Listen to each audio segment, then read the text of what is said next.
Warning. एक घना जंगल था। उस जंगल में एक बड़ा और ताकतवर सांप रहता था। वह घमंडी था और अपनी ताकत पर बहुत अभिमान करता था। उसकी आदत थी कि वह जंगल में घूमते हुए रास्ते में किसी की भी परवाह नहीं करता था। एक दिन सांप घूमते घूमते चींटियों के एक बड़े से ढेर के पास से गुजरा। उसका भारी शरीर चींटियों के ढेर पर से गुजर गया और कई चींटियां कुचलकर मर गई। चींटियों ने घबराकर सांप से कहा, सांप दादा, कृपया थोड़ा सावधान होकर चले। आपके इस रास्ते से गुजरने से हमारा विनाश हो रहा है। लेकिन सांप को यह बात बुरी लगी।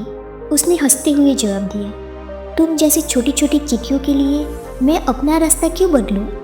मैं जंगल का सबसे ताकतवर जीव हूँ। मुझे तुम्हारी कोई परवाह नहीं। उस दिन के बाद सांप रोज उसी रास्ते से गुजरने लगा। हर दिन उसका शरीर चींटियों के ढेर को कुचलता और कई चींटियां मारी जाती। कुछ समय बाद एक दिन सांप के शरीर पर अचानक चोट लग गई और उससे बहुत ही खून बहने लगा। खून की गंध चारों तरफ फैल गई और इसी वजह से सैकड़ों चींटियां इकट्ठा हो गई।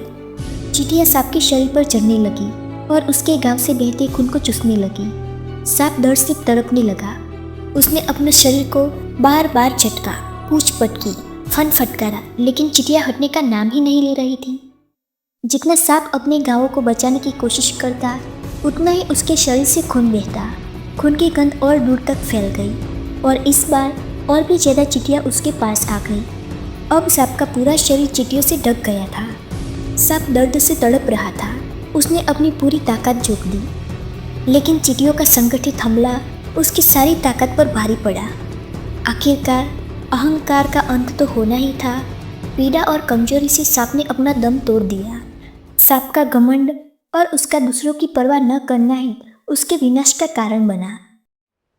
दोस्तों, यह कहानी हमें सिखाती है कि चाहे कोई कितना भी ताकतवर क्यों न हो, संगठन और एकता के सामने उसकी ताकत भी फीकी पड़ जाती है। संगठन में वह शक्ति है जो सबसे बड़े अहंकारी को भी झुका सकती है। दोस्तों, ऐसे ही प्यारी कहानियाँ सुनने के लिए हमारे चैनल को सब्सक्राइब करें। धन्यवाद।